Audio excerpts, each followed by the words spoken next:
Tumahimik ang buong bar nang bigla siyang pumasok. Walang sabi-sabi, kinuha niya ang isang baso ng alak at ibinuhos sa mukha ng kanyang asawa. Pagkatapos ay inihagis niya ang makapal na papel sa mesa. Pirmahan mo yan, sigaw niya? Uminom ka hanggat gusto mo. Tapos na ako. Nakunot ang noo ni Daniel. Magkakaibigan lang kami. Ano bang masama sa ilang inuman? Sumiklab ang boses ng asawa niya, nanginginig sa galit. Tingnan mo ang sarili mo. Araw-araw ka na lang dito. Dati may pangarap ka, Daniel. Anong nangyari sa'yo? Ibinalibag ni Daniel ang mga papel. Kung gusto mo ng divorce, fine. Marami akong kaibigang sumusuporta sa akin. Magaling. Sigaw ng asawa. Mag-impake ka at umalis ka sa bahay. Kinagabihan, lumapit si Daniel sa mga kaibigang kainuman. Bro, divorce na ako. Pwede ba akong makitira muna?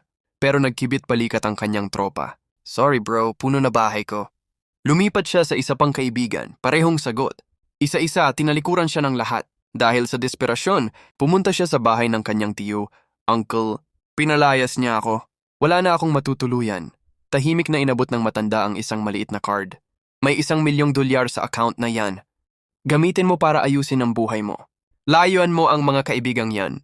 Iinom sila kasama mo kung masaya ka, pero hindi ka nila sasalo kapag bumagsak ka. Napuno ng luha ang mata ni Daniel. Salamat, Uncle. Hinding-hindi ko ito malilimutan. Isang taon ang lumipas, hindi na siya ang dating Daniel. Nakapagpatayo siya ng kumpanya at nagtagumpay. Bumalik siya sa kanyang tiyo dala ang $2,000,000. Uncle, binago mo ang buhay ko.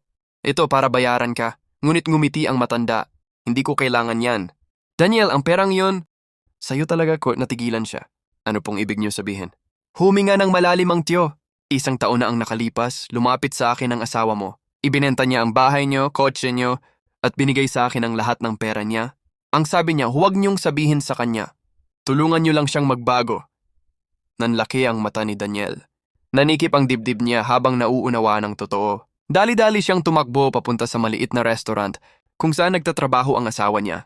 Nakita niya itong naglilinis ng mesa ng tahimik. Emma, pulong niya puno ng luha.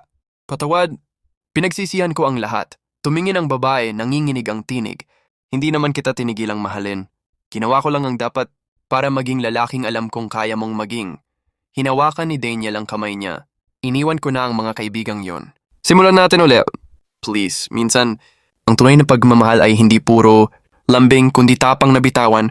Ang taong mahal mo para magkaroon siya ng pagkakataong magbago.